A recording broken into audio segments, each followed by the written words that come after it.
good morning again, and welcome back to our show, Ask Mason. This is the show where we try to answer all of your questions and be very transparent about what we're doing down at city government.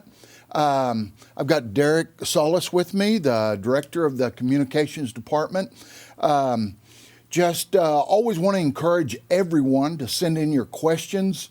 You can send that in to askmason@enid.org, and we'll always try to do our best to answer those to the best of our ability. We'll never use your name, so you don't have to worry about being embarrassed with any kind of a question. So anyway, with that being said, Derrick, let's get right to it. Do we have questions this morning, I hope? Yes. Okay. All right. One of them is more based on concern for the area around 30th and 30th Street about the cannabis plants or cannabis growing place out there. Many people want to know what is the city doing about that to make it more attractive, to beautify the city. Okay. You're talking about the one just on the east side of Jumbo's, side Jumbo's. Yes. Great question. I probably get more questions on that than anything that I'm asked. But let's back up just a little bit on that facility. That was a cannabis grow house that went in. We were very, very concerned at the time that it was plastic, what they call hoop houses, where it's metal rods. You can see them out there. Then they stretch plastic across it, like a greenhouse. Mm-hmm. The problem was in Oklahoma that doesn't work just real well because of the wind and the violent storms that we have. And we had a lot of concern about that, but we went ahead since it was already zoned agriculture. We allowed that to go ahead and go in since. They weren't asking us to change the ordinance per se. So that being said, we allowed that to happen several years ago.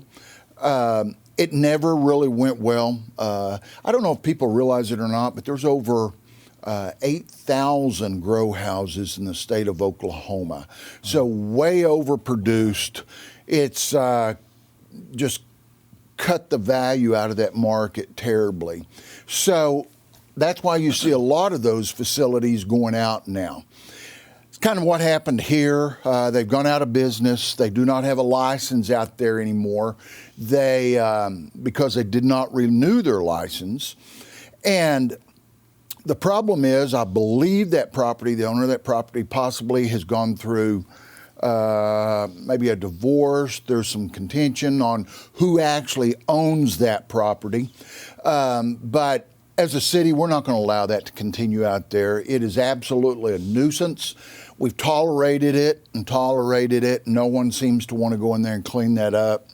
And keep in mind, when we go out and we recruit business to come to Enid, we bring them in on Highway 412. That's the first thing they see about Enid is that. And I have actually been with business owners before, and that's the first thing you go, what's going on right there?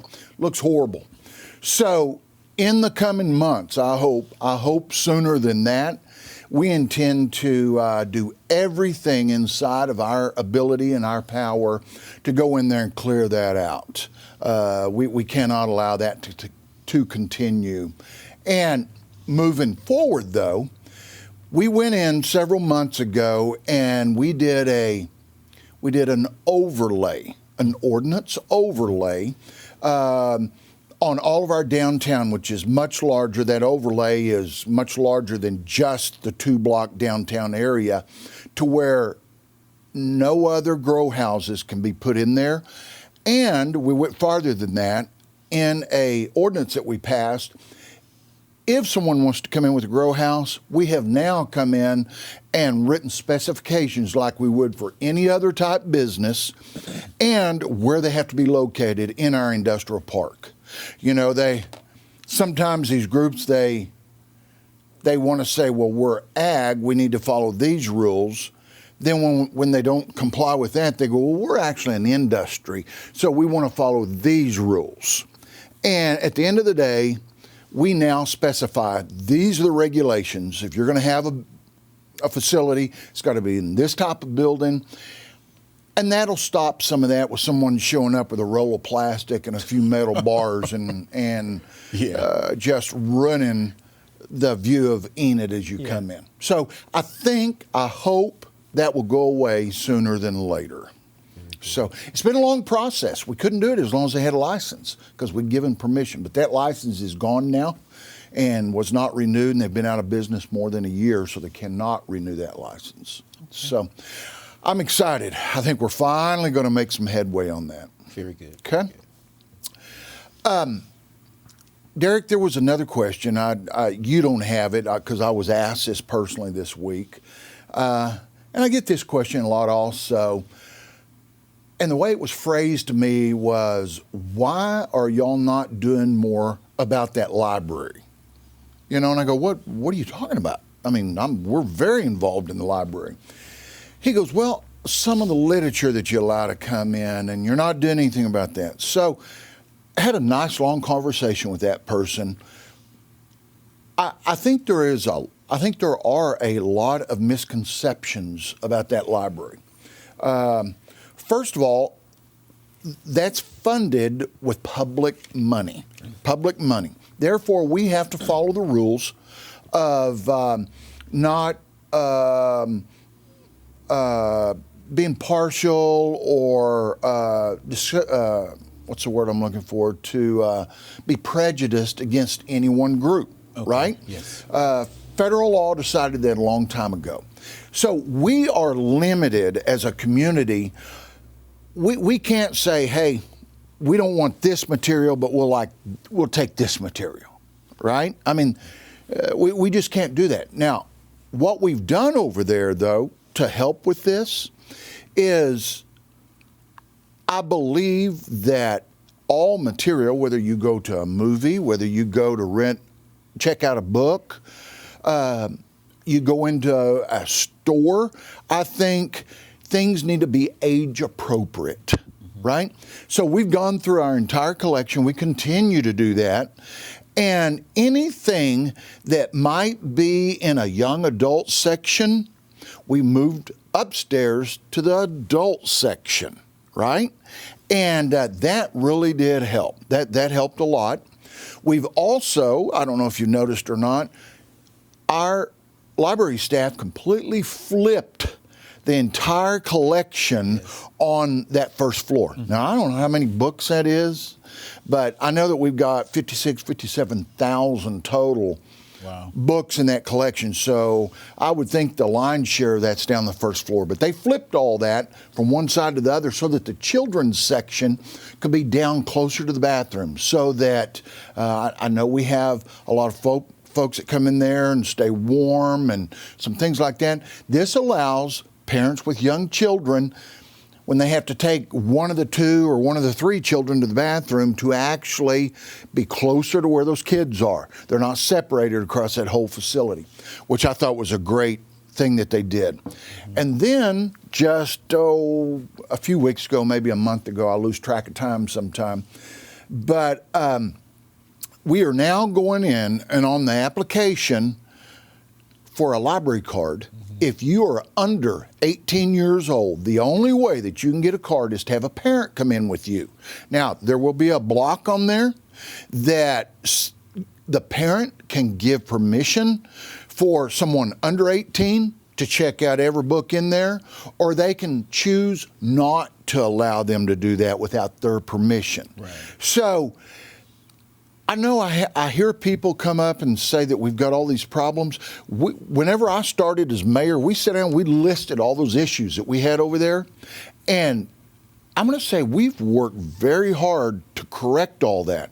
But sometimes there are folks out there that get a lot of value by constantly causing drama, right? And if there's no drama, they feel like they have no value. We've worked hard to make that library very congenial, and I was reading some of the stats the other day.